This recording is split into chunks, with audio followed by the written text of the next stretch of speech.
ఈ మధ్యకాలంలో ఎక్కువ మందిని ఇబ్బంది పెడుతున్న సమస్య విటమిన్ డి లోపం.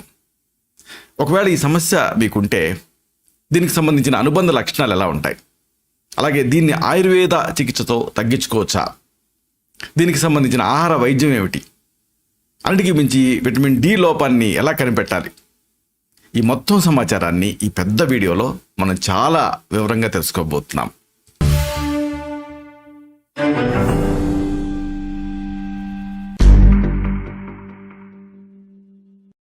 మిత్రులారా నమస్కారం. నేను మీ డాక్టర్ చిరుమామిళ్ళ మురళీ మనోహర్. ఈ మధ్య ఎక్కువ మందిని ఇబ్బంది పెడుతున్నటువంటి ఈ డి లోపాన్ని, అలాగే దీనికి సంబంధించిన సమగ్ర సమాచారాన్ని ఈ వీడియోలో మనం తెలుసుకోబోతున్నాం. ఎందుకంటే చాలామందిని ఇది జీవితాంతం ఇబ్బంది పెడుతుంది.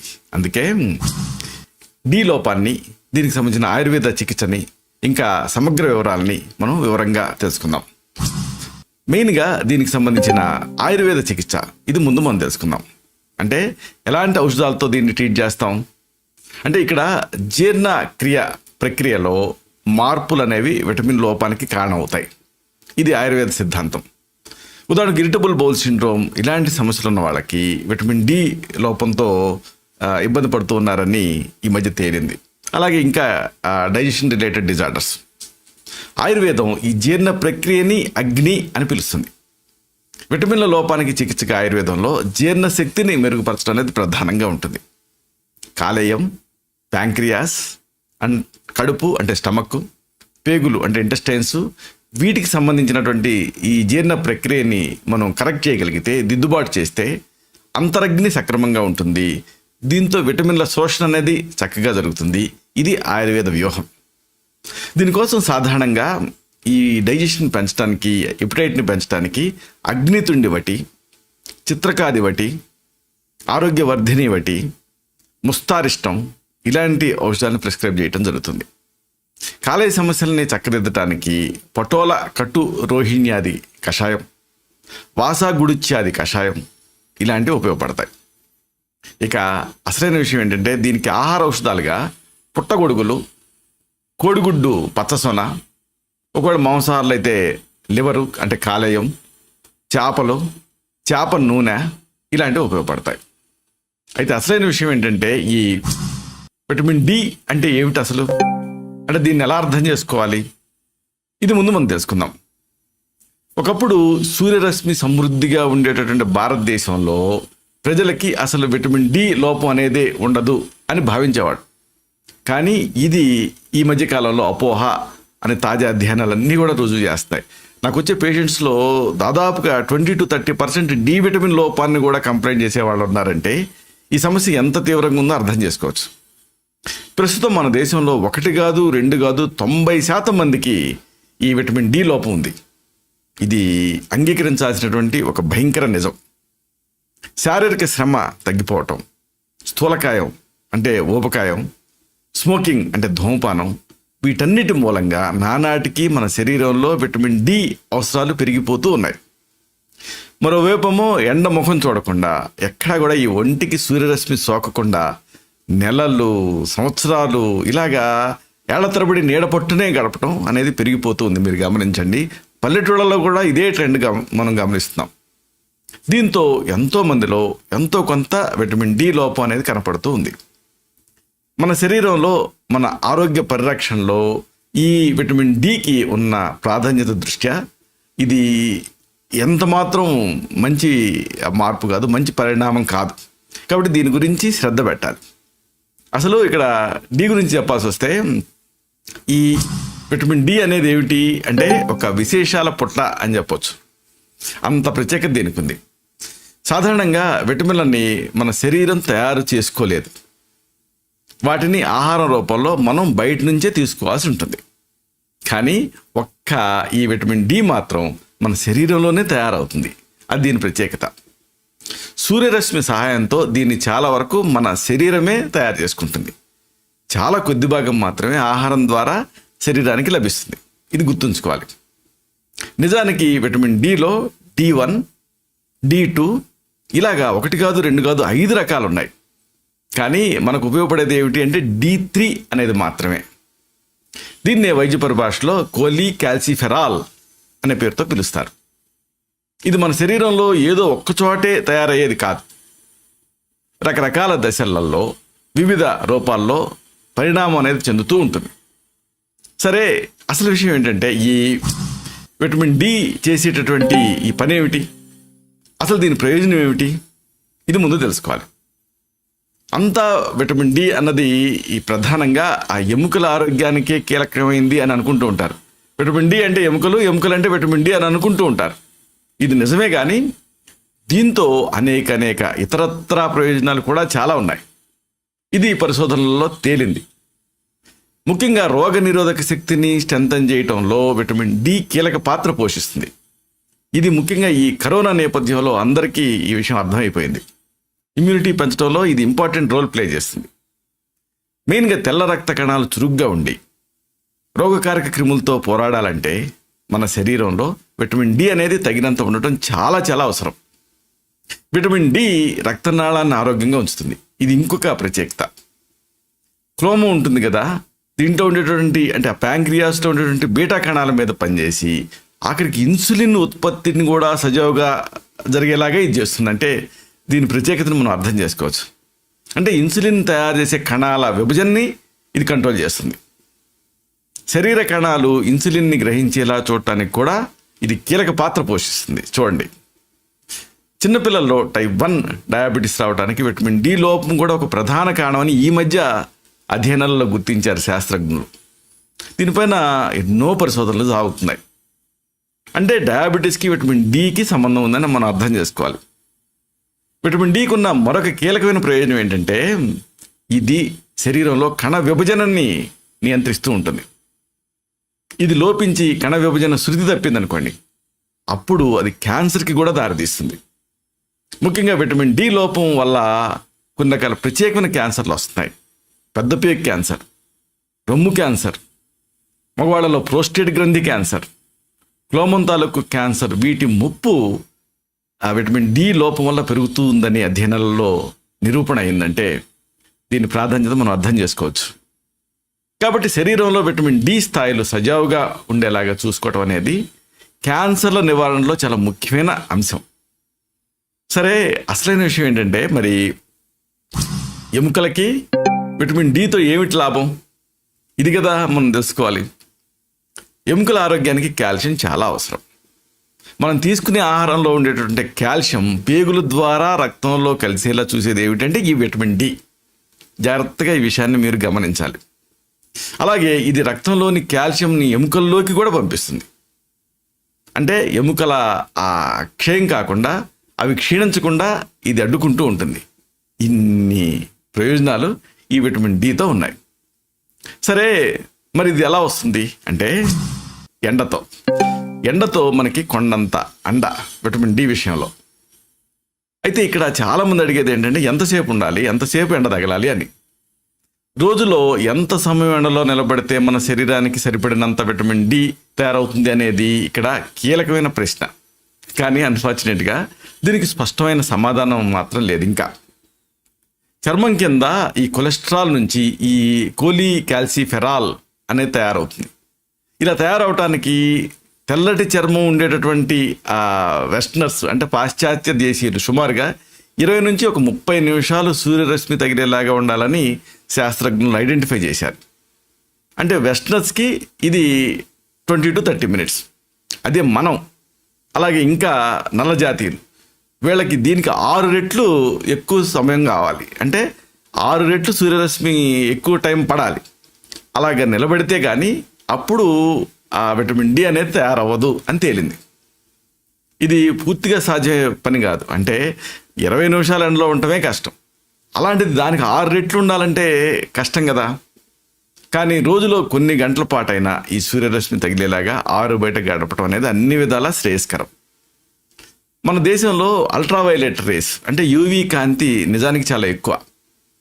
అలాగే సముద్ర తీర ప్రాంతంలో, ఎత్తైన కొండ ప్రాంతాలలో ఈ యూవీ కిరణాలు మరింత తీక్షణంగా ఉంటాయి, మరింత పర్ఫెక్ట్గా ఉంటాయి.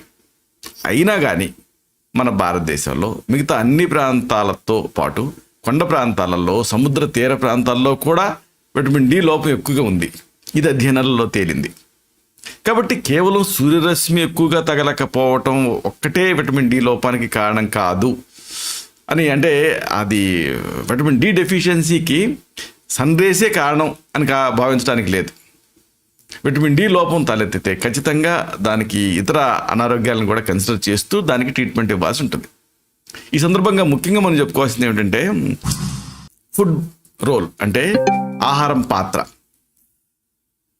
ఇక్కడ ఇన్స్టిట్యూట్ ఆఫ్ మెడిసిన్ అమెరికాకి సంబంధించి తాజాగా దీనికి సంబంధించి కొన్ని కీలకమైన నివేదికల్ని పబ్లిష్ చేసింది. దీని ప్రకారం మనకి రోజుకి విటమిన్ డి అనేది 700 యూనిట్స్ అవసరం అవుతుంది. 700 యూనిట్స్ రోజుకి. దీన్ని శరీరానికి సమకూర్చాలంటే ఆహారం ద్వారా కనీసం ఒక 1000 యూనిట్స్ అయినా మనం తీసుకోవాలి. 1000 యూనిట్స్ తీసుకోవాలి. ఇది కేవలం కొన్ని రకాల చమురు జాతి చేపల ద్వారానే లభిస్తుంది, కానీ ఇవి మన దేశంలో అంతగా వాడుకలో లేవు. మనం అంతగా ఇలాంటి ఈ ఫ్యాటీ ఫిష్ను వాడం. శాకాహారం ద్వారా ఇది మరింత అసాధ్యం. అంటే యానిమల్ సోర్స్ ద్వారా అందుతుంది చేపల ద్వారా, కానీ ప్యూర్గా వెజిటేరియన్ ద్వారా అందాలంటే ఇన్ని యూనిట్స్ దాదాపు అసాధ్యం. గుడ్డు నుంచి అందుతుంది, కానీ చాలా తక్కువ లభిస్తుంది. ఇక shark liver, Codd liver oils, ఈ ఆయిల్స్ ద్వారా మనకి విటమిన్ డి లభ్యం అవుతుంది. ఇక శాకాహార విషయానికి వస్తే పుట్టగొడుగుల్లో ఉంటుంది, కానీ ఇక్కడ కీలకమైన విషయం ఏంటంటే ఎండలో పెరిగిన పుట్టగొడుగుల్లో ఎక్కువగా ఉంటుంది. అదే నీడలో పెరిగినటువంటి పుట్టగొడుగుల్లో పెద్దగా ఉండదు అని కూడా పరిశోధనలో తేలింది. అయితే ఇక్కడ విషయం ఏంటంటే మరి ఈ డి విటమిన్ అనేది ఎలా తయారవుతుంది ఇది కూడా తెలుసుకోవాలి. మనం చర్మం కింద పొరల్లో కొలెస్ట్రాల్, ఈ సూర్యరశ్మి లోపల ఉండేటువంటి అతి నీల లోహిత కిరణాలని, అంటే యూవి కిరణాలని గ్రహిస్తుంది. కొలెస్ట్రాల్ అనేది చర్మం కింద కొలెస్ట్రాల్ ఉంటుంది, ఇది యూవి రేస్ని గ్రహిస్తుంది. గ్రహించి వాటి సహాయంతో కోలికాల్సిఫెరాల్ అంటే D3ని తయారు చేస్తుంది. ఇది విటమిన్ డికి సంబంధించిన ప్రాథమిక రూపం. మళ్ళీ ఇది globulin, vitamin D binding protein అనే ప్రోటీన్ల సహాయంతో రక్తంలో కలుస్తుంది. కలిసి కాలేయాన్ని అంటే లివర్ని చేరుకుంటుంది. మరి ఇందుకు అంటే ఇలా చేరుకోవటానికి పారాథైరాయిడ్ గ్రంథి స్రవించేటటువంటి పారాథార్మోన్, అలాగే థైరాయిడ్ గ్రంథి లోపల ఉండేటువంటి సి కణాలు స్రవించే క్యాల్సిటోనిన్ అనేవి కీలకమైన పాత్ర పోషిస్తాయి. లివర్ని అంటే కాలేయాన్ని చేరిన తర్వాత ఈ కోలికాల్సిఫెరాల్ కాస్త అక్కడ 25 హైడ్రాక్సీ కాలికాల్సిఫెరాల్ కింద మార్పు చెందుతుంది. ఇదే మన శరీరంలో కీలకమైనటువంటి విటమిన్ డి రూపం. ఇలా తయారైంది మళ్ళీ రోజుల తరబడి ఉండదు, 15 రోజుల పాటు నిలవ ఉంటుంది. అంటే రక్తంలో తిరుగుతూ ఉంటుంది. రక్తంలో తిరుగాడుతూ ఉండేటువంటి ఈ 25 హైడ్రాక్సీ కోలికాల్సిఫెరాలు ఆ తర్వాత మూత్రపిండాల్లో కానీ లేదా ఈ తెల్ల రక్త కణాల్లో కానీ చాలా చురుకైనటువంటి విటమిన్ డి రూపంలోకి మారుతుంది. దీన్నే 125 డైహైడ్రాక్సీ కాల్సిఫెరాల్ అనే పేరుతో పిలుస్తారు. మన శరీరంలో వినియోగం అయ్యేటటువంటి కీలకమైన విటమిన్ డి రూపం ఇది. ఇన్ని దశల్లో ఈ పరిణామం అనేది చెందుతూ ఉంటుంది. కాబట్టి సూర్యరశ్మి సోకకపోవటం, ఆహారంలో విటమిన్ డి అనేది లోపించటం, అలాగే పారాథైరాయిడ్ పనితీరు దెబ్బతింటం, లివర్ వ్యాధులు, కిడ్నీ వ్యాధులు, ఇలాగా ఎన్నో సందర్భాల్లో విటమిన్ డి లోపం అనేది తలెత్తుతుంది. కాబట్టి కేవలం ఎండ తగలకపోవటమే మాత్రమే కాదు, ఇవన్నీ కారణాలే. అంటే సూర్యరశ్మి సోకకపోవటం, ఆహారంలో విటమిన్ డి అనేది లోపించటం, పారాథైరాయిడ్ పనితీరు అనేది దెబ్బతింటం, లివర్ వ్యాధులతో బాధపడుతూ ఉంటాం, కిడ్నీ జబ్బులు ఉంటాం, ఇలాగ అనేక కారణాలు. కాబట్టి విటమిన్ డికి ట్రీట్మెంట్ ఇవ్వాలనుకున్నప్పుడు వీటన్నిటినీ కన్సిడర్ చేస్తూ ట్రీట్మెంట్ అనేది ప్లాన్ చేయాల్సి ఉంటుంది. సరే, మరి అసలు మీకు డి లోపించింది అనుకోండి, ఎలా తెలుస్తుంది అంటే విటమిన్ డి లోపిస్తే మెయిన్గా ఏంటంటే పెయిన్స్ ఉంటాయి. నాన్ స్పెసిఫిక్ పెయిన్స్, నాదుగా నొప్పులు ఉన్నాయి డాక్టర్ గారు, వేగ్ పెయిన్స్ ఉన్నాయి డాక్టర్ గారు అంటూ ఉంటారు పేషెంట్స్. ఒక మోస్తరుగా ఈ డి విటమిన్ లోపిస్తే అప్పుడు ఆకలి తగ్గుతుంది, బరువు తగ్గిపోతారు, నిద్ర ఉండదు, నిస్సత్తువ ఆవహిస్తుంది, నిస్త్రాణ వేధిస్తూ ఉంటుంది, కండరాల నొప్పులు ఇబ్బంది పెడుతూ ఉంటాయి, ఒళ్ళు నొప్పులు నరకయాతనకి గురి చేస్తూ ఉంటాయి. ఇలాంటి సమస్యలు వేధిస్తూ ఉంటాయి. ఇది ఒక మోస్తరుగా లోపిస్తే. అదే విటమిన్ డి మరింతగా లోపించింది అనుకోండి, అప్పుడు ఇంకా రకరకాల ఎముకల సమస్యలు చుట్టుముడతాయి. ఇంకా లోపించింది అనుకోండి, రోగనిరోధక వ్యవస్థ బలహీనపడుతుంది, రకరకాల వ్యాధులు చుట్టుముడతాయి, దాడి చేస్తాయి. సరే, మెయిన్గా it is related with the bones. అంటే ఈ డి విటమిన్ లోపంతో ఎముక వ్యాధులు ఎక్కువ వస్తూ ఉంటాయి. ముఖ్యంగా మనం చెప్పుకోవాల్సినటువంటి ప్రధానమైన ఎముక వ్యాధి ఏమిటంటే రికెట్స్. ఇది ప్రధానంగా వస్తుంది చిన్నపిల్లల్లో. ఈ సమస్య ఎక్కువ. అంటే కాళ్ళు వంకర తిరిగిపోతాయి, దొడ్డి కాళ్ళలాగా అవుతాయి. అలాగే ఈ రొమ్ము తాలూకు ఎముకలు ముందుకు తోసుకొచ్చి పిట్టగూడులాగా అయిపోతారు పిల్లలు. పిల్లల్లో ఎదుగుదల తగ్గిపోతుంది, నడవటం కూడా కష్టమైపోతుంది. అంటే ఎన్నేళ్ళు వచ్చినా పాకుతూనే ఉంటారు. వీళ్ళకి ఈ డి విటమిన్ అనేది న్యాచురల్గా ఇవ్వాల్సి ఉంటుంది. తర్వాత ఇంకొక సమస్య ఏమిటంటే ఎముకకి సంబంధించిన సమస్య ఆస్టియోమెలర్షియా. ఇది కూడా ఎక్కువగా కనిపిస్తూ ఉంటుంది. విటమిన్ డి లోపం కారణంగా యంగ్స్టర్స్లో అంటే యువతి యువకుల్లో ఎక్కువగా కనపడే సమస్య ఇది. ఎముక పుష్టి తగ్గిపోతుంది, దీంతో నడక కష్టం అవుతుంది, కూర్చొని లేవలేరు. అంటే యంగ్ ఏజ్లోనే ముసలోళ్ళలాగా ప్రవర్తిస్తుంటారు, మెట్లు ఎక్కలేరు. ఇలాంటివన్నీ కూడా ఉంటాయి. మరీ ముదిరిందనుకోండి, అప్పుడు వెన్నుపాము ఎముకలు విరిగిపోతాయి, తుంటి ఎముకలు విరుగుతాయి స్పాంటేనియస్గా, వెన్నుపూసల మధ్య ఉండేటువంటి డిస్కులు వెసుకుతాయి. దీనివల్ల నరాలు నొక్కుపోయి ఇక సయాటికాని పోలిన సమస్యలు వస్తూ ఉంటాయి. ఇంకొక మెయిన్గా ఏంటంటే ఇప్పుడు పిల్లల్లో చెప్పుకున్నాం, యువకుల్లో చెప్పుకున్నాం, మరి వృద్ధుల్లో అంటే ఆస్టియోపోరోసిస్. అంటే ఎముకలు ఛిద్రయుక్తంగా మారతాయి. విటమిన్ డి లోపం వల్ల ఈ పెద్ద వయసు వాళ్ళలో ఎముక పుష్టి తగ్గిపోతుంది, ఇవి బోలుగా పెళుసుగా మారిపోయే రిస్క్ పెరుగుతుంది. దీంతో వాళ్ళలో ఎముకల నొప్పులు, ఎముకలు విరగటం ఇలాంటివి ఎక్కువ కనిపిస్తూ ఉంటాయి. ఇంకా నెలసరి నిలిచిపోయినటువంటి మహిళల్లో అయితే హార్మోన్ల సమస్యకు తోడు విటమిన్ డి లోపం కూడా తోడైందనుకోండి, అప్పుడు ఆస్టియోపోరోసిస్ ముప్పు చాలా ఎక్కువ ఉంటుంది. కాబట్టి ఆస్టియోపోరోసిస్ నివారణలో, చికిత్సలో విటమిన్ డిని కూడా ప్రిస్క్రైబ్ చేయడం ముఖ్యం. ఇంకొక సమస్య మనం ఎక్కువగా చూసేది ఆస్టియోపీనియా. ఈ సమస్య కూడా చూస్తుంటాం. ఏమిటిది? కండరాలు, ఎముకలు విపరీతమైన నొప్పులతోటి మంచమేంచి లేవటం, కదలటం ఇలాంటివి కష్టంగా తయారవుతాయి ఈ సమస్య ఉన్నప్పుడు. సాధారణంగా వృద్ధుల్లో ఇది ఎక్కువ కనిపిస్తూ ఉంటుంది. ఇవన్నిటికి తోడు ఇంకొక పెద్ద సమస్య ఏంటంటే మనం గమనించేది నరాలకు సంబంధించినటువంటి బలహీనత. ఇది కూడా కనిపిస్తూ ఉంటుంది. అంటే విటమిన్ డి ఈ నరాల పనితీరుకి చాలా కీలకం. కాబట్టి ఇది లోపించింది అనుకోండి, బ్యాలెన్స్ కోల్పోతారు, పాదాలలో స్పందనలు తగ్గిపోతాయి, కండరాల నొప్పులు, ఎముకల నొప్పులు ఇవన్నీ ఇబ్బంది పెడుతూ ఉంటాయి. సరే, మరి ఎలా తెలుస్తుంది అంటే ఈ విటమిన్ డి లోపాన్ని గుర్తించేటటువంటి పరీక్షలు ఏమిటి? దీనిపైన కొంచెం అవగాహన ఉండాలి మీకు.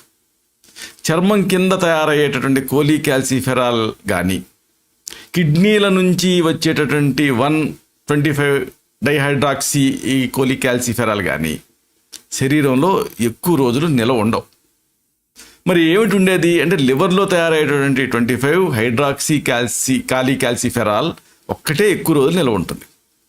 కాబట్టి శరీరంలో విటమిన్ డి తగినంత ఉందా, లేక తగ్గిందా, లోపించిందా అన్నది తెలుసుకోవటానికి ఈ 25 హైడ్రాక్సీ కోలీకాల్సిఫెరాల్ పరీక్ష చేయటం ఒక్కటే పూర్తిగా ఖచ్చితమైనటువంటి సమాచారాన్ని ఇస్తుంది. ఇదే ఖచ్చితమైన పద్ధతి. ఇక ఈ విటమిన్ డి లోపం ఉందా లేదా అన్నది దీని ఆధారంగానే మనం ఒక నిర్ధారణకి రావడానికి అవకాశం ఉంటుంది. అంటే కాలేయం తయారు చేసేటువంటి ఈ విటమిన్ ద్వారా. రక్తంలో విటమిన్ డి స్థాయి తక్కువగా ఉందనుకోండి, అప్పుడు ఎముకల తాలూకు క్షయం అనేది ఎక్కువ ఉంటుంది, అంటే డీజనరేషన్. దీనివల్ల ఈ ఆల్కలీన్ ఫాస్ఫటేజ్ అనేది ఎక్కువ తయారవుతుంది. ఇది చాలా కీలకం, అన్రిలేటెడ్గా అనిపిస్తుంది. కానీ దీనివల్ల ఏమవుతుందంటే డీజనరేషన్ వల్ల ఆల్కలైన్ ఫాస్ఫటేజ్ అనేది ఎక్కువ తయారవుతుంది. కాబట్టి రక్తంలో ఆల్కలైన్ ఫాస్ఫటేజ్ ఎక్కువ ఉందనుకోండి, అప్పుడు వాళ్ళకి విటమిన్ డి లోపం అనేది ఎక్కువగా ఉన్నట్టు అర్థం. అందుకని ఆల్కలైన్ ఫాస్ఫటేజ్ పరీక్ష చేసినా కూడా మనకి డి లోపం ఉందా లేదా అనే దానిపైన కొంత అవగాహన వస్తుంది. అలాగే మనం తిన్న ఆహారం నుంచి కాల్షియాన్ని గ్రహించేది విటమిన్ డి. కాబట్టి ఒంట్లో కాల్షియం తక్కువ ఉన్నా కూడా విటమిన్ డి లోపం ఉంది అని మనం ఒక నిర్ధారణకి రావచ్చు. కాబట్టి ఒంట్లో విటమిన్ డి లోపం ఉందా లేదా అని తెలుసుకోవడానికి ఉపయోగపడే కీలకమైన రక్త పరీక్షలు ఏమిటి? మళ్ళీ సమ్మప్ చేస్తే, 1 25 hydroxy vitamin D3, 2 parathormone, 3 alkaline phosphatase, 4 రక్తంలో కాల్షియం స్థాయి. ఇన్ని పరీక్షలు చేపిస్తే అసలు ఎగ్జాక్ట్గా మీకు విటమిన్ డి లోపం ఉందా లేదా అనేది తెలుస్తుంది. వీటిలో అవసరాన్ని బట్టి కొన్ని కానీ అన్ని కానీ చేయించాల్సి ఉంటుంది. అయితే దురదృష్టవశాత్తు ఇది చాలా కాస్ట్లీ టెస్ట్. కాబట్టి కాస్త చౌకగా పూర్తయ్యేటటువంటి ఆల్కలైన్ ఫాస్ఫేటేస్, పారాత్ హార్మోన్ పరీక్షల మీద ఎక్కువగా మనం ఆధారపడవచ్చు ఒక ఐడియా రావడానికి. మొత్తానికి వీటి ఆధారంగా విటమిన్ డి లోపం అనేది ఉందా లేదా అనేది ఒక అంచనాకి రావచ్చు. సరే, ఇదే సందర్భంగా ఇంకొక ముఖ్యమైన విషయం ఏంటంటే, ఈ గర్భిణీలలో విటమిన్ డి లోపం అనేది ఎక్కువ కనిపిస్తూ ఉంటుంది. ఇది వాళ్ళకి పుట్టే పిల్లల మీద భాషాపరమైనటువంటి సమస్యలని కూడా కలగటానికి కారణమవుతుంది. ఇది ముఖ్యంగా గ్రహించాలి. మెయిన్గా విదేశాల్లో స్థిరపడినటువంటి మన ఎన్ఆర్ఐలు, నాన్ రెసిడెంట్ ఇండియన్స్ తాలూకు పిల్లలకి ఆటిజం లాంటివి రావడానికి విటమిన్ డి కూడా ఒక కారణమా అనే దిశగా కూడా పరిశోధనలు సాగుతున్నాయి. ఈ గర్భిణీలు సరైనటువంటి పోషకాహారం తీసుకోవడం అనేది తప్పనిసరి. దీంతో విటమిన్లు, ఇతర పోషకాల లోపం తలెత్తకుండా చూసుకోవచ్చు. అయితే ఇది గర్భిణీలకి మాత్రమే కాదు, పుట్టబోయే పిల్లల ఆరోగ్యానికి కూడా మేలు చేస్తుంది. గర్భిణీలలో విటమిన్ల లోపం ఉంటే, ముఖ్యంగా విటమిన్ డి లోపం ఉంటే వాళ్ళ పిల్లలకి భాషా నైపుణ్యాలు దెబ్బతినేటువంటి రిస్క్ ఉన్నట్టుగా అధ్యయనాల్లో తేలింది. 3 నెలలు దాటిన తర్వాత గర్భస్థ శిశువు మెదడులో భాషను నేర్చుకోవటంలో తోడ్పడేటువంటి భాగం రూపుదిద్దుకోవడం అనేది స్టార్ట్ అవుతుంది. అలాగే భావోద్వేగాలు, ప్రవర్తన, ఇలాంటి వాటి అభివృద్ధిలో పాలు పంచుకునేటువంటి నిర్మాణాలు కానీ, మార్గాలు కానీ ఇవన్నీ కూడా ఏర్పడుతూ ఉంటాయి. ఈ సమయంలో విటమిన్ డి లోపం కనుక ఏర్పడింది అనుకోండి, అప్పుడు ఆ గర్భిణీల తాలూకు ఆ పిల్లలు భాషను నేర్చుకోవడంలో మిగతా వాళ్ళకంటే ఎక్కువగా ఇబ్బంది పడుతున్నట్టుగా పరిశోధనలో తేలింది. గర్భిణీగా ఉన్నప్పుడు విటమిన్ డి లోపం ఉన్న వాళ్ళ పిల్లల్లో భాషా సమస్యలు చాలా రకాలు ఎదురవుతున్నట్టుగా అధ్యయనంలో తేలింది. మెదడు అభివృద్ధి చెందేటటువంటి కీలకమైనటువంటి ఈ టైంలో విటమిన్ డి లోపం ఏర్పడితే దీనికి అనేక కారణాలు ఉన్నట్టుగా పరిశోధనలో తేలింది. కాబట్టి ఆ పోషకాహార పరంగా జాగ్రత్తలు తీసుకోవాలి. అంటే పాలు, గుడ్లు, చీజ్, సాల్మన్ చేపలు ఇలాంటి వాటి నుంచి విటమిన్ డి లభిస్తుంది. ఏమిటి? పాలు, గుడ్లు, చీజ్, ఇంకా ఫ్యాటీ ఫిష్ అంటే సాల్మన్ చేపలు. రోజులో కొంతసేపు ఎండలో నిలబడినా కానీ మన చర్మం దీన్ని తయారు చేసుకుంటుంది. కాబట్టి గర్భిణీలు సమతుల ఆహారం తీసుకుంటూ కొద్దిసేపు భాస్కరారాధన అంటే కాస్త ఎండలో నిలబడటం మంచిది. ఇంకా అవసరం ఉంటే డి లోపం రాకుండా మెడిసిన్స్ కూడా వాడుకోవచ్చు. ఇదే సందర్భంగా ఇంకొక కీలకమైనటువంటి విషయం చెప్పుకోవాలి. ఇదే గుండె. విటమిన్ డి ఆఖరికి గుండెను కూడా రక్షిస్తుంది. ఇది ముఖ్యమైన విషయం. మనకు సంక్రమించేటువంటి రకరకాల వ్యాధులకు మూల కారణం విటమిన్ల లోపమే. ఈ లోపాలను ఎప్పటికప్పుడు తెలుసుకుంటూ అవసరమైనటువంటి చర్యలు తీసుకోవడం కూడా చాలా అవసరం. విటమిన్లు శరీరంలో తగినంతగా ఉండేలా చూసుకుంటే అప్పుడు అనేక రకాల రోగాల నుంచి మనం దూరంగా ఉంచుకోవచ్చు. ప్రకృతి పరంగా మనకి వచ్చేటటువంటి విటమిన్లనైనా పుష్కలంగా ఉపయోగించుకోవడానికి ప్రయత్నించాలి. అప్పుడు ఆరోగ్యంగా హాయిగా ఉండొచ్చు. అలా ప్రకృతి సిద్ధంగా మనకు లభించే విటమిన్లో డి విటమిన్ అనేది ఒకటి. ముఖ్యంగా విటమిన్ డి లోపం వల్ల గుండెకి సంబంధించిన వ్యాధులు దాడి చేస్తున్నాయి. డి విటమిన్ తగినంత మొత్తంలో, తగినంత పరిమాణంలో మన శరీరంలో లేకపోతే గుండెకి సంబంధించిన ప్రాబ్లమ్స్ అంటే అధిక రక్తపోటు, స్థూలకాయం, అలాగే గుండెకి సంబంధించిన అనేక రకాల వ్యాధులు వచ్చే రిస్క్, ప్రమాదం ఉంది. అయితే శరీరంలో విటమిన్ డి లోపాన్ని అంత త్వరగా గుర్తించలేం. కాబట్టి ముందే జాగ్రత్త పడాలి. అంటే సంధ్యా సమయంలో సూర్యరశ్మి ద్వారా విటమిన్ డి అనేది మనకి పుష్కలంగా లభిస్తుంది. ఈ విటమిన్ లోపం వల్ల అంటే ఈ డి లోపం వల్ల శరీరంలో రక్తం చెక్కబడి అనేక రకాల రుగ్మతలకి కారణమవుతూ ఉంటుంది ఇది. మరి అలాంటప్పుడు ఎలాంటి ఖర్చు లేకుండా డి విటమిన్ని మనం ఆస్వాదించాలి. ఇక్కడ ఇంకొక కీలకమైన విషయం ఇదేమిటంటే, ఈ డి లోపానికి కేవలం ఆహార చికిత్స సరిపోతుందా? ఇది కూడా తెలుసుకోవడం ముఖ్యం. ఫ్రాంక్గా దీనికి సంబంధించిన కూడా మనం కొంత సమాచారాన్ని తెలుసుకోవాలి. విటమిన్ డి లోపం అనేది కనుక తలెత్తితే దాన్ని సరి చేసుకోవడానికి పూర్తిగా ఆహారం ఇంకా సూర్యరశ్మి మీదనే ఆధారపడటం వల్ల పెద్దగా ఉపయోగం ఉండదని అధ్యయనాల్లో తేలింది. అంటే దీనికి తప్పనిసరిగా ట్రీట్మెంట్ కూడా తీసుకోవాలి. అంటే ఈ మధ్యకాలంలో విటమిన్ డి అనేది ట్యాబ్లెట్స్ రూపంలో, చివబుల్ ట్యాబ్లెట్స్ రూపంలో ఇలా దొరుకుతుంది. అంటే 1000 నుంచి 2000 యూనిట్స్ వరకు కూడా ఈ ట్యాబ్లెట్స్ లభిస్తున్నాయి.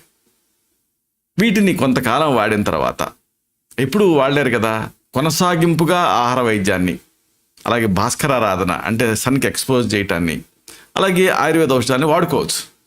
అలాగే 125 డైహైడ్రాక్సీ కోలి క్యాల్సిఫెరాల్ ఉండేటటువంటి క్యాల్సిట్రియాల్ అనేటటువంటి పొడి కూడా శాచెట్స్ కూడా దొరుకుతున్నాయి.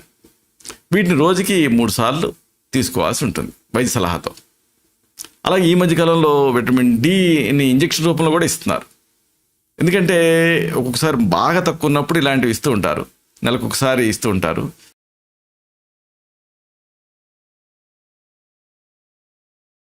అనుకోని అతిథి మర్యాదకి అనుకూలమైనది ఏమిటి అంటే కోడిగుడ్డు. కోడిగుడ్డు పేదవాడి ఆహారం ఎలా అవుతుంది? డి విటమిన్ లోపాన్ని గుడ్డుతో ఢీ కొట్టచ్చు. నేత్ర సంబంధిత వ్యాధులతో బాధపడే వాళ్ళ సంఖ్య రోజురోజుకి పెరిగిపోతుంది. గుడ్డులో కొలెస్ట్రాల్ ముప్పు ఉంటుందా? కొంతమందికి గుడ్డు అంటే పడదు. ఆహారానికి సంబంధించిన రహస్యాల్ని, ఔషధ విలువల్ని తెలుసుకుంటున్నాం.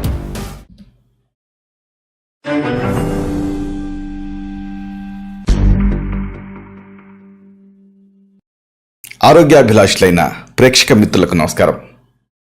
ఆహారాలే ఔషధాలు అనే ఈ చక్కని కార్యక్రమాల సిరీస్లో మనం ఆహారానికి సంబంధించి ఎన్నో విలువైన విషయాలు తెలుసుకుంటున్నాం. ఇంకొక మాటలో చెప్పాలంటే ఆహారానికి సంబంధించిన రహస్యాల్ని, ఔషధ విలువల్ని తెలుసుకుంటున్నాం. ఈ కార్యక్రమంలో మనం తెలుసుకోబోయేది ఒక ముఖ్యమైన విషయం, ప్రతి వాళ్ళు తెలుసుకోవాల్సిన విషయం. ఇదే కోడిగుడ్డు. ఇంకొక మాటలో చెప్పాలంటే కోడిగుడ్డు గురించి పేదవాడి విస్తరిలో విస్తుపోయే పోషకాహారం కోడిగుడ్డు అని చెప్పొచ్చు. ఈ మాట అన్నప్పుడు కొంతమంది అంటూ ఉంటారు, అదేంటండి కోడిగుడ్డు పేదవాడి ఆహారం ఎలా అవుతుంది? ఈ రోజులలో 4 నుంచి 5 రూపాయల వరకు కూడా కోడిగుడ్డును అమ్ముతున్నారు అని. నిజమే, ఒక కోణంలో చూస్తే ఇది నిజం. కానీ మరొక కోణంలో చూస్తే పేదవాళ్ళు వ్యసనాలకి బానిసయ్యి ఎన్నెన్నో వందల రూపాయలు ఖర్చు చేస్తున్నారు, చీప్ లిక్కరు ఇలాంటి వాటికి, అలాగే స్మోకింగ్ ఇలాంటి వాటికి. వాటితో పోలిస్తే ఆరోగ్యానికి ఆరోగ్యం, అలాగే ఈ పోషకాలకి పోషకాలు ఎన్నో ఈ కోడిగుడ్లో ఉంటాయి. కాబట్టి పేదవాడి విస్తరిలో విస్తుపోయే పోషకాహారం కోడిగుడ్డు అని చెప్పొచ్చు. అలాగే రోజు ఒక యాపిల్ తింటే డాక్టర్ అవసరం ఉండదని సామెత ఉంది కదా. అయితే రోజుకు ఒక గుడ్డు తిన్నా కానీ ఈ సమస్యల నుంచి దూరంగా ఉండొచ్చు, అంటే డాక్టర్ల నుంచి దూరంగా ఉండొచ్చు అని పరిశోధనలు చెబుతున్నాయి. ప్రతి ఒక్కళ్ళు కూడా తప్పనిసరిగా ఆహారంలో గుడ్డు ఉండే విధంగా ఏర్పాటు చేసుకోవాలి. ఈ సందర్భంగా కొన్ని ఆసక్తికరమైన విషయాలు మీతో పంచుకోవాలి. డి విటమిన్ ఈ మధ్యకాలంలో ఎక్కువగా ఇబ్బంది పెడుతూ ఉంది చాలామందిని. ఇలాంటి డి విటమిన్ లోపాన్ని గుడ్డుతో ఢీ కొట్టచ్చు. ఇది తెలుసుకుందాం. ప్రపంచవ్యాప్తంగా 88% మంది ప్రజలు విటమిన్ డి లోపంతో బాధపడుతున్నారు, అవసరపడుతున్నారు. విటమిన్ డి సరిగ్గా అందకపోవడంతో మనిషి అనేక రకాలైన వ్యాధులకి గురవుతున్నాడు, లోనవుతున్నాడు. కాల్షియం లోపానికి సంబంధించిన ఎముకల వ్యాధి, చర్మ సంబంధ సమస్యలు, ఊపిరితిత్తుల క్యాన్సర్, కాలేయ వ్యాధులు, మూత్రపిండాల వ్యాధులు ఇలాంటివన్నీ సంక్రమించి నిత్య జీవితంలో విపరీతమైనటువంటి అనారోగ్యాలకి లోనవుతూ ఉన్నారు. ముఖ్యంగా కంటికి సంబంధించిన ఈ నేత్ర సంబంధిత వ్యాధులతో బాధపడే వాళ్ళ సంఖ్య రోజురోజుకి పెరిగిపోతుంది. చిన్న వయసులోనే అనేక మంది గుండె సంబంధిత వ్యాధులకు కూడా లోనవుతున్నారు. వీటన్నిటికీ పరిష్కారం ఏమిటి అంటే తక్కువ ఖర్చుతో ఎక్కువ పోషకాలు ఇచ్చేటటువంటి కోడిగుడ్డు. ఈ సందర్భంగా ఇంకొక విషయం మీతో పంచుకోవాలి. ప్రకృతిలో విటమిన్ డి లభించే పదార్థాల్లో ది బెస్ట్ ఫుడ్ ఏమిటి అంటే కోడిగుడ్డు. మన జీవన విధానంలో విటమిన్ డి అంటే ఈ కాల్షియం అవసరాన్ని చాలామంది తెలుసుకోవటం లేదు. శరీరంలో తగిన మోతాదులో కాల్షియం లేదనుకోండి, అప్పుడు ఏర్పడేటువంటి ఇబ్బందులు, ఇక్కట్లు అన్నీ ఇన్ని కావు. అందుకే మన పెద్దవాళ్ళు ప్రభాత సమయాన సూర్య నమస్కారాలని ప్రతిపాదించారు, ఆచరణకు ప్రోత్సహించారు. ఉదయం పూట ఆ సూర్యుడి లేత కిరణాల్లో ఎక్కువగా లభించేటటువంటి విటమిన్ డిని ఆస్వాదించే అవకాశం లేకుండా మన బతుకులు చాలా గందరగోళంగా తయారయ్యాయి. మన జీవన విధానం రోజు రోజుకి యాంత్రికమైపోతుంది. రాత్రిపూట ఆలస్యంగా నిద్రపోవటం, ఉదయం పొద్దుెక్కి లేవటం. దీంతో అపురూపమైనటువంటి ఈ సూర్యభగవానుడి ప్రసాదితమైన ఈ డి విటమిన్ని, తద్వారా కాల్షియంని మన శరీరం వినియోగించుకోలేకపోతుంది. కాల్షియం లోపాన్ని సరిదిద్దుకోవడానికి మనకి ప్రకృతి ప్రసాదించినటువంటి పదార్థాల్లో చేపలు, పాలు, గుడ్లు ఈ 3 కూడా ముఖ్యమైనవి. సూర్యరశ్మి ద్వారా వైటమిన్ డి పొందలేకపోతున్నటువంటి మనకి ప్రత్యామ్నాయంగా చేపలు, పాలు, గుడ్లు వీటిని మనం పరిగణించవచ్చు. అయితే ఈ చేపలు అన్ని ప్రాంతాల్లో అందరికీ లభించే అవకాశం లేదు. అలాగే ఆహారపు అలవాట్ల రీత్యా కొంతమంది వీటిని ఈ చేపలని తినరు కూడా. పైగా ఖర్చుతో కూడింది కావడంతో చాలామంది దీనికి దూరంగా ఉంటున్నారు. ఇక పాలు పాల పదార్థాల్లో కొంత శాతం విటమిన్ డి లభిస్తుంది. అయితే విటమిన్ డి లోప నివారణకి ఇది పరిపూర్ణమైన ఆహారం కాదు. ఇక అందరికీ అందుబాటులో ఉండేవి ఏమిటి అంటే కోడిగుడ్లు. కాబట్టి ఈ కోడిగుడ్లో ఇంకొక ప్రత్యేకత, పాలకి కల్తీ కలుపుతారు. కానీ ఎటువంటి కల్తీ లేకుండా లక్ష్యం మేరకు ఆహారంలో గుడ్ల వినియోగాన్ని మీరు ఏర్పాటు చేసుకుంటే అంతకు మించినటువంటి ఆరోగ్య సూత్రం మరొకటి ఉండదు. మన రోజువారీ ఆహారంలో ఎంతో ఖర్చు పెట్టి కూరగాయలు కొంటున్నాం, అలాగే మాంసం ఇలాంటివి ఎంతోమంది తీసుకుంటూ ఉంటారు. కానీ ఒక గుడ్డు వల్ల వచ్చేటటువంటి పోషకాలు ఇక మిగతా వాటితో పోలిస్తే దేంటోనూ ఉండవనే చెప్పచ్చు. సూర్యరశ్మి, చేపలు, పాలు సరైన సమయంలో సరైన మోతాదులో తీసుకోలేని వాళ్ళు ఖచ్చితంగా ఎలాంటి కల్తీ లేని కోడిగుడ్డుని ఆహారంగా తీసుకుంటే ఈ విటమిన్ డి అలాగే కాల్షియం లోపం వల్ల వచ్చేటువంటి వ్యాధులు దగ్గరికి రావు. పైగా గుడ్డులో ఇంకొక ప్రత్యేకత ఏంటంటే అందుబాటులోనే ఉంటాయి. అందువల్ల ప్రతి ఒక్కళ్ళు కూడా రోజుకి 1 లేదా 2 గుడ్ల చొప్పున తినాలని సలహా. దీనివల్ల శరీరానికి కావాల్సిన వైటమిన్ డితో పాటు వేరే ఇతర పోషకాలు కూడా పుష్కలంగా లభిస్తాయి. సరే, ఈ సందర్భంగా చెప్పుకోవాల్సింది ఏంటంటే అసలు ఈ గుడ్లో లభించేటువంటి విటమిన్ డి వల్ల ఆరోగ్య లాభాలు ఏమిటి ఇది తెలుసుకోవాలి. దీంతో ఎముకల వ్యాధిని నివారించవచ్చు, ఊపిరితిత్తుల క్యాన్సర్ని ప్రివెంట్ చేయొచ్చు, అలాగే చర్మ సంబంధ వ్యాధుల్ని తగ్గించుకోవచ్చు, నివారించుకోవచ్చు. వయసు పెరగటం వల్ల చర్మంలో వచ్చే మార్పుల్ని నివారించుకోవచ్చు. లివర్ వ్యాధులు, కిడ్నీ వ్యాధుల నుంచి విముక్తి పొందొచ్చు. ప్రివెంటివ్గా కూడా పనిచేస్తుంది. చిన్నపిల్లల్లో, గర్భిణీ స్త్రీల్లో ఎముకల పటిష్టతకి ఇది దోహదపడుతుంది. అన్నిటికీ మించి క్యాన్సర్, గుండె జబ్బుల నుంచి రక్షణ పొందొచ్చు. ఇన్ని ఉపయోగాలు గుడ్లో లభించే విటమిన్ డి వల్ల ఉన్నాయి. ఇంకొక కల్చరల్గా కూడా ఒక విషయం చెప్పుకోవాలి. ఏమిటంటే ఇది అనుకోని అతిథి మర్యాదకి అనుకూలమైనది ఏమిటి అంటే కోడిగుడ్డు. ప్రకృతి ప్రసాదించిన అత్యంత పోషక విలువలు కలిగినటువంటి కల్తీ లేని ఆహారం కోడిగుడ్డు అనుకున్నాం కదా.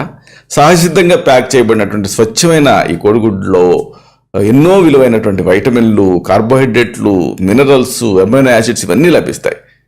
ఇక్కడ మీకు విషయం తెలుసో లేదో, వీటిలో 13% మాంసకృతులు, అలాగే 10 నుంచి 12% కొవ్వు పదార్థాలు, అలాగే vitamin A, B1, B2, B3, B5, B6, B12, అలాగే అన్నిటికీ మించి వైటమిన్ డి ఇవన్నీ కూడా లభిస్తాయి.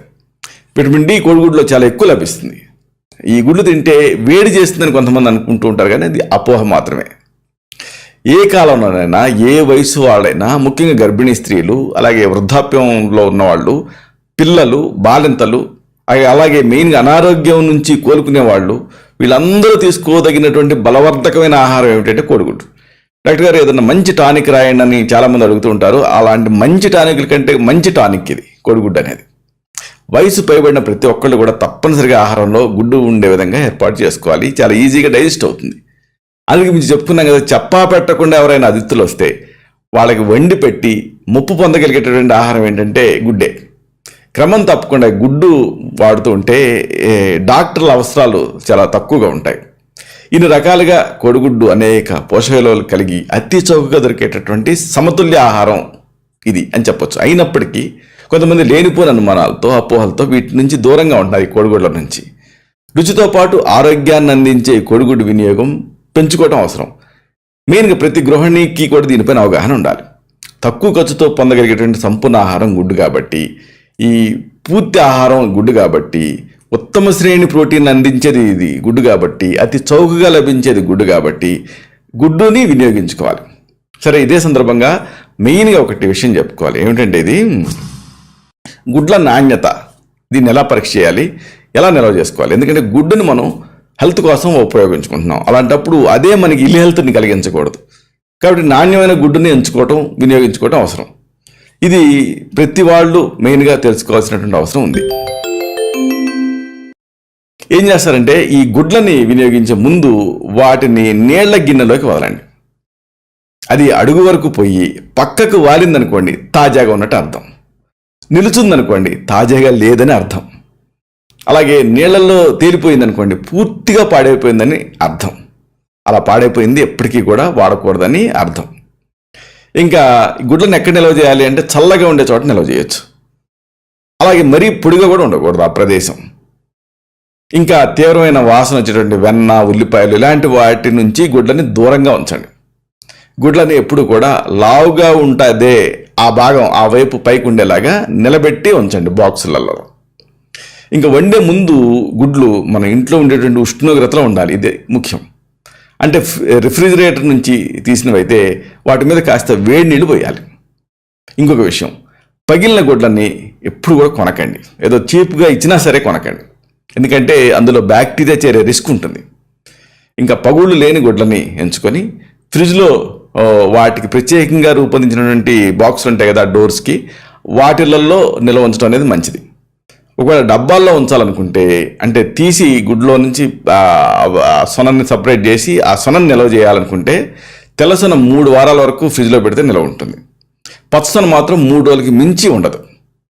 అయితే వీటిని నిల్వ ఉంచినటువంటి డబ్బాని ఎప్పుడు కూడా కవర్తో చుట్టూ ఉంచాలి. సాధారణంగా 28 రోజుల వరకు గుడ్డు రిఫ్రిజిరేటర్లో ఉంటే పాడవకుండా ఉంటుంది. ఇక అతి ముఖ్యమైన మరొక విషయం ఏంటంటే, అసలు ఈ గుడ్లోని పోషక విలువలు ఏమిటి ఇది తెలుసుకోవాలి. మనిషికి రోజంతా అవసరమయ్యే అతి ముఖ్యమైన ప్రోటీన్లు, విటమిన్లు, ఖనిజాలు పొందడానికి గుడ్డు అనేది ఎంతో ఉపయోగపడుతుంది. వరుసగా వీటిని కొంచెం డీటెయిల్గా తెలుసుకుందాం. మెయిన్గా చెప్పుకోవాల్సింది ప్రోటీన్ల గురించి. అత్యుత్తమ శ్రేణికి చెందిన ప్రోటీన్లు ఒక గుడ్లో 7 గ్రాములు ఉంటాయి.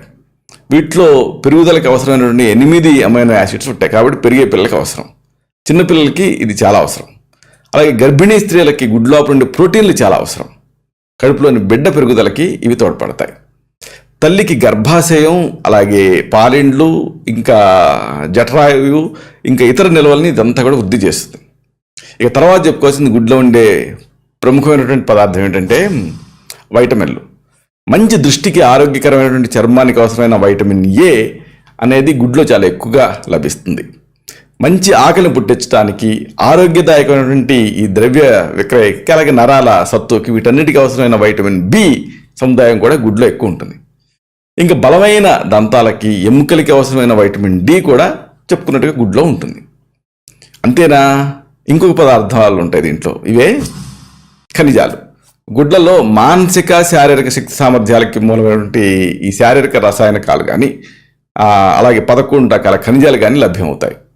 మెదడుని, నరాల్ని ఉత్తేజపరిచేటటువంటి భాస్వరం అంటే ఫాస్ఫరస్, ఆరోగ్యకరమైనటువంటి రక్తం, మంచి శ్వాసకు అవసరమైనటువంటి ఇనుము అంటే ఐరన్, అలాగే calcium, sodium, chlorine, potassium, sulphur అంటే గంధకం, మెగ్నీషియం, జింక్, రాగి, ఇంకా అయోడిన్, ఇలాంటివన్నీ కూడా మన దేహం సర్వసామాన్యంగా పనిచేయడానికి అవసరం.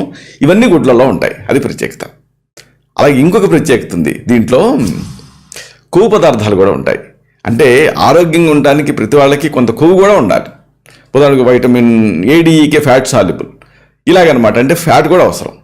సిఫార్సు చేసినటువంటి గరిష్ట పరిమితిలో గుడ్డు నుంచి లభించే కొవ్వు పదార్థం 6% ఉంటుంది. గుడ్డు సులభంగా అరుగుతుంది. ఆహారంలో ఇతర వాటితోటి దీని గుడ్డుని కలిపి తయారు చేయడానికి వీలుగా ఉంటుంది. ముఖ్యంగా చిన్నపిల్లలకి, అనారోగ్యానికి గురై కోలుకుంటున్న వాళ్ళకి, వృద్ధులకి గుడ్డు బాగా ఉపయోగపడుతుంది. సరే, అసలైన డౌట్ ఏంటంటే చాలామంది వ్యక్తపరిచేది గుడ్డులో కొలెస్ట్రాల్ ముప్పు ఉంటుందా అనేది. గుడ్డు తినడం వల్ల కొలెస్ట్రాల్ ముప్పు ఏది లేదని బ్రిటన్కి చెందిన నేషనల్ హెల్త్ సర్వీస్ పేర్కొంది. గుడ్లో కాస్తంత కొలెస్ట్రాల్ ఉండే మాట నిజము, కానీ మనం భోజనంలో తీసుకునే సంతృప్త కొవ్వుతో మన రక్తంలోని కొలెస్ట్రాల్ పరిణామంపై పడే ప్రభావంతో పోలిస్తే గుడ్లు తినటం వల్ల వచ్చేటటువంటి కొలెస్ట్రాల్తో పడే ప్రభావం చాలా చాలా తక్కువ. పరిశోధనల ప్రకారంగా సుమారు 58 గ్రాముల బరువుండే ఒక గుడ్డులో 4.6 గ్రాములు అంటే దాదాపు ఒక చెంచా కొవ్వు మాత్రమే ఉంటుంది. ఇందులో పావువంతు మాత్రమే సంతృప్త కొవ్వు. ఇది శరీరంలో కొవ్వు స్థాయిని కాస్త పెంచుతుంది. అయితే వెన్న ఇలాంటివి కలిపితే అప్పుడు ప్రాబ్లం. అలా కాకుండా నేరుగా ఉడకబెట్టిన గుడ్డు తింటే ఎలాంటి ఇబ్బంది ఉండదు. అయితే మరి ఇక్కడ ముఖ్యమైన విషయం ఏంటంటే గుడ్డుని ఉడకబెట్టడం ఎలా, ఈ పద్ధతులు ఏమిటి ఇది తెలుసుకోవాలి. చూడండి, గుడ్డుని చిన్న మంట పైన మాత్రమే బాయిల్ చేయాలి, లేకపోతే అవి గట్టిపడిపోయి రుచిపోతుంది. అలాగే పోషక విలువలు కూడా మరి ఓవర్గా బాయిల్ చేస్తే కోల్పోతాయి. అలాగే ఇంకొక విషయం, గుడ్డుని ఎప్పుడు కూడా అల్యూమినియం పాత్రలో ఉడికించకూడదు, ఎందుకంటే ఈ పాత్రలు దీనివల్ల నల్లబడతాయి. ఇంకా అసలు గుడ్డుని దేంట్లో ఉడికించవచ్చు అంటే స్టెయిన్లెస్ స్టీల్ పాత్రలో గుడ్లను ఉడికించడం శ్రేయస్కరం.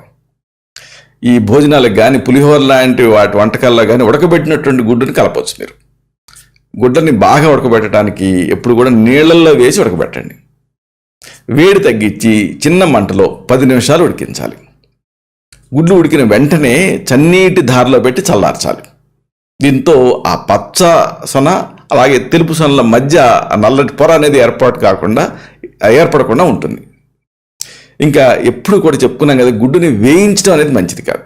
జస్ట్ బాయిల్డ్ ఎగ్ తింటే మంచిది. ఒకటి వేయించారనుకోండి, కొవ్వు పరిమాణం బాగా పెరిగే రిస్క్ ఉంటుంది. ఇంకొక ముఖ్యమైనటువంటి విషయం చెప్పాలి. ఏమిటంటే అది ఈ గుడ్లు పాలు ఈ పోషక విలువలలో పోలికలు కూడా మనం తెలుసుకోవాలి. సమగ్ర పోషక విలువలు కలిగినటువంటి ఆహారానికి ఉదాహరణగా పాలను మనం చెప్పుకుంటూ ఉంటాం కదా. ఈ కారణాల వల్లనే శిశువులు ఈ సాంప్రదాయ ఆహారాన్ని తీసుకోవటానికి సిద్ధమయ్యే వరకు కూడా వాళ్ళకి పాలన ఇవ్వటం అనేది జనరల్గా రికమెండెడ్ విధానం. ఇదే విధంగా ప్రకృతి ప్రసాదించిన పోషక పదార్థాల్లో కోడిగుడ్డు కూడా ఒకటి. పెరిగేటటువంటి శిశువులకి మొత్తం జీవన విధానానికి కూడా ఈ గుడ్డు అనేది ఉపయోగపడుతుంది. 2 పెద్ద గుడ్లలో 160 క్యాలరీలు ఉంటాయి. ఒక మహిళ సగటున సమకూర్చుకునేటువంటి క్యాలరీలో 9% ఈ కోడిగుడ్డు ద్వారానే లభిస్తుంది. అదే సమయంలో మనిషికి రోజుకి అవసరమైన ప్రోటీన్, వైటమిన్ ఏ, రిబోఫ్లేవిన్, ఇనుము, vitamin D, folic acid, vitamin B12, phosphorus, iodine, pantothenic యాసిడ్లో ఇలాగా ఇవన్నీ కూడా గుడ్ల ద్వారా ఎక్కువగా లభిస్తాయి. ఈ కారణాల వల్ల గుడ్లు పోషక పదార్థాలతో నిండిన ఆహారంగా మనం చెప్పొచ్చు. బడ్జెట్ పరంగా కూడా గుడ్లు అందరికీ అందుబాటులో ఉండేటటువంటి పోషకాహారమే చెప్పుకున్నట్టుగా. అలా ఇంకొక అతి ముఖ్యమైన విషయం మీతో పంచుకోవాలి. ఇదేమిటంటే గుడ్డు అనేది శాకాహారమా మాంసాహారమా అని. చూడండి, అహింసావాదిగా శాకాహార ప్రియుడిగా పేరొందినటువంటి జాతిపిత మహాత్మా గాంధీ కోడిగుడ్డుని శాకాహారంగానే అభివర్ణించారు. అంటే జంతువు నుంచి సేకరించినటువంటి పాలు ఎలాగైతే శాకాహారం అవుతాయో, గుడ్లు కూడా పక్షి ఉత్పత్తి అయినప్పటికీ కూడా వాటిని కూడా శాకాహారంగానే పరిగణించాలి అని మహాత్మా గాంధీ ఒక దశలో తన అభిప్రాయాన్ని స్పష్టంగా వ్యక్తం చేశారు. ఔషధ భాషలో ఈ పాలని గుడ్లని జంతు సంబంధిత ఉత్పత్తులుగానే పరిగణిస్తాము. కానీ సామాన్య మానవుడికి వాళ్ళ పరంగా చూస్తే గుడ్లు, ముఖ్యంగా ఈ పాలు శాకాహారం అని ఎలా అయితే అనుకుంటున్నాం, గుడ్డు కూడా శాకాహారం అని అనుకోవచ్చు. పాలు మనం ఎలా అయితే శాకాహారంగా స్వీకరిస్తామో గుడ్లను కూడా అలాగే స్వీకరించవచ్చు. సరే, మరి అసలైన విషయం ఏంటంటే మరి ఇలాంటప్పుడు ఈ గుడ్లుని ఎన్ని తినాలి ఇది కూడా తెలుసుకోవాలి. రోజు గుడ్డుని ఏ రూపంలోనైనా ఆహారంలో భాగం చేసుకుంటే ఆరోగ్యానికి మంచిది. బాయిల్డ్ ఎగ్ అయితే మంచిది. అయితే అతిగా గుడ్లు తింటే శరీరాకృతి మారిపోయేటువంటి రిస్క్ కూడా ఉంటుంది. అతి సర్వాత్ర వర్జయేత్. విస్తృతమైన పరిశోధనల అనంతరం తెలిసింది ఏంటంటే రోజు ఒక గుడ్డు తినడం అనేది ఆరోగ్యానికి మంచిది. ఆరోగ్యకరమైన ఆహారంలో గుడ్డును భాగం చేసుకోవచ్చు. అధిక స్థాయిలో ప్రోటీన్లు, వైటమిన్ ఏ, డి, B12 అలాగే జియాజాంతిన్ ఇలాంటివన్నీ కూడా గుడ్లో ఉంటాయి. ఇవి వయసు పైబడుతున్నప్పుడు వచ్చే కంటి సమస్యలని నిరోధించడానికి సహాయపడతాయి. కనీసం రోజు కాకుండా కనీసం 2 రోజులకు ఒకసారైనా గుడ్డు తినడం మంచిది.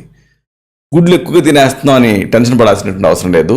ఒకే ఆహారాన్ని అధికంగా తీసుకుంటేనే అనేక ఇబ్బందులు వస్తూ ఉంటాయి. అలా అన్నిటిని బ్యాలెన్స్డ్గా తీసుకుంటే ఎలాంటి ఇబ్బంది ఉండదు. ఈ విషయం దృష్టిలో పెట్టుకొని రోజు ఒక గుడ్డు తినడం వల్ల ప్రమాదం ఏదీ లేదని గ్రహించాలి. ప్రోటీన్ల భాండాగారంగా గుడ్డను మనం చెప్పుకున్నాం కాబట్టి మనం రోజు తినే ఆహార పదార్థాల్లో గుడ్డుతో పాటు బాగా ప్రోటీన్లు ఉండే వేరే ఆహార పదార్థాలు తిన్నారనుకోండి, అప్పుడు కాస్త గుడ్డుని మినిమైజ్ చేయాలి. వేరే ప్రోటీన్లు ఏమీ లేకపోతే గుడ్డుని తినొచ్చు. ఎందుకంటే విపరీతంగా ప్రోటీన్ ఉండే పదార్థాలు తింటే మళ్ళీ కిడ్నీల మీద ప్రభావం పడుతుంది. ఇదే సందర్భంగా అతి ముఖ్యమైన ఇంకొక విషయం చెప్పాలి. ఇదే ఎగ్ ఎలర్జీ. కొంతమందికి గుడ్డు అంటే పడదు. ముఖ్యంగా 5 ఏళ్ల లోపు చిన్నారుల్లో ఇది ఎక్కువ కనిపిస్తూ ఉంటుంది. అలాంటప్పుడు వాళ్ళల్లో కొన్ని ప్రత్యేకమైన లక్షణాలు కనిపిస్తాయి. మూతి వాచిపోతుంది, మూతి ఎర్రబడుతుంది, కడుపు నొప్పి వస్తుంది, వాంతులు విరేచనాలు ఉంటాయి. ఇలాంటివి కనిపిస్తూ ఉంటే ఒకటి అలాంటి పిల్లలకి ఆ గుడ్డుని ఇవ్వకూడదు. ఆ యాంటీబాడీస్ టైటర్ తగ్గే వరకు కూడా. అలాగే ఒకవేళ ఈ సమస్య ఇలాగే ఉంటే లివర్ని స్ట్రెంథన్ చేయడం అవసరం. దానికి ఆయుర్వేదంలో ప్రత్యేకమైనటువంటి ఔషధాలు ఉంటాయి. వీటిని ప్రిస్క్రైబ్ చేయాల్సి ఉంటుంది. ఏదైనా ఇలాంటి సందర్భాలలో వైద్య సలహా తీసుకోవడం అనేది మంచిది. ఇలాగా పేదవాడికి అనువైనటువంటి ఈ గుడ్డుని అందరూ కూడా వినియోగించుకొని ఆరోగ్య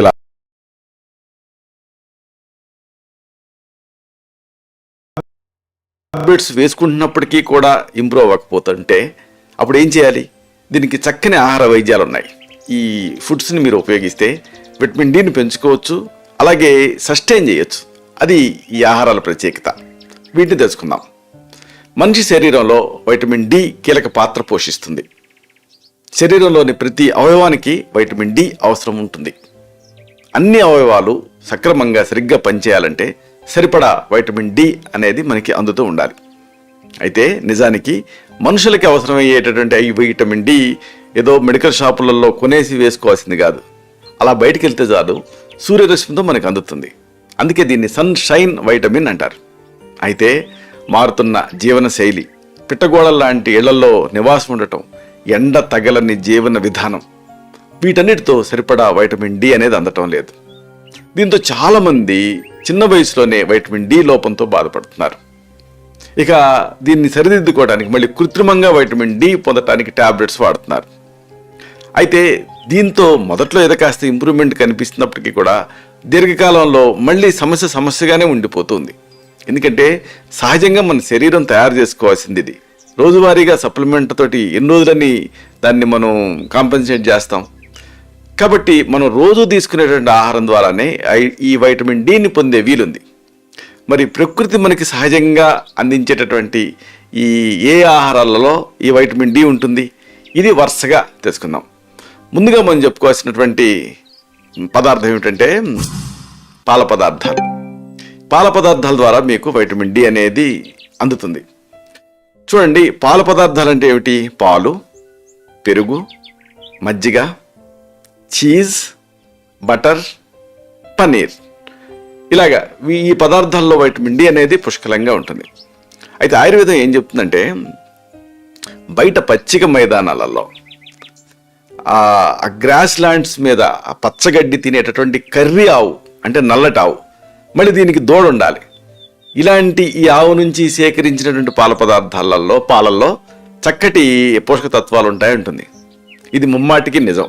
అంటే అలా ఎండలో ఆ పచ్చిక బయళ్లలో వీటిల్లో ఆ ఆవులు మేస్తూ ఉండాలి. లేకపోతే ఆ మాటకు వస్తే గేదెలైనా సరే, అప్పుడు అవి బాగా తయారు చేసుకుంటాయి వైటమిన్ డిని. ఆ పాలు తాగటం ద్వారా మనకు అందుతుంది. మళ్ళీ ఈ ఆవులను కానీ లేకపోతే గేదెలను కానీ మళ్ళీ కష్టాలలో ఉంచి ఎండ తగలకుండా ఉంచితే పెద్ద ఉపయోగం ఉండదు. కాబట్టి దేశవాళీ ఆవుల పాల నుంచి తయారైనటువంటి పాల పదార్థాలు అయితే మంచిది. తర్వాత ఇంకొక ముఖ్యమైనటువంటి పదార్థం అని చెప్పుకొస్తుంది, ఇదే కోడిగుడ్డు. మెయిన్గా కోడిగుడ్డు తాలూకు ఈ పచ్చసొన, వీటితోటి అంటే ఈ ఎగ్స్లో కూడా వైటమిన్ డి అనేది బాగా లభిస్తుంది. మీరు చూడండి, కోడిగుడ్డు పెంకు కాల్షియమే కదా. అలాగే దాంట్లో లోపల ఉండేటటువంటి ఆ తెల్లసొన, పచ్చసొన, తెల్లసొనలో ప్రోటీన్ ఎక్కువ ఉంటుంది, పచ్చసొనలో కొలెస్ట్రాల్ ఉంటుంది. అదే సమయంలో వైటమిన్ డి కూడా, ఎందుకంటే ఏడిఈకే ఫ్యాట్ సాల్యుబుల్ వైటమిన్లు, కాబట్టి ఇది ఈ ఫ్యాట్లో కరుగుతుంది. కాబట్టి మీరు పచ్చసొన తీసుకోవాలి. గుడ్లో ఉండే యోక్ని ఖచ్చితంగా మీరు తీసుకోవాలి. దీంట్లో వైటమిన్ డి దీని ద్వారా బాగా సింథసైజ్ అవుతుంది. అయితే ఇక్కడ ఒక విషయం, మళ్ళీ ఇదే రూల్ ఈ మధ్య కాలంలో ఎవరు చూసినా కానీ కోళ్ల ఫారాల్లో ఉండేటటువంటి కోళ్ల తాలూకు గుడ్డ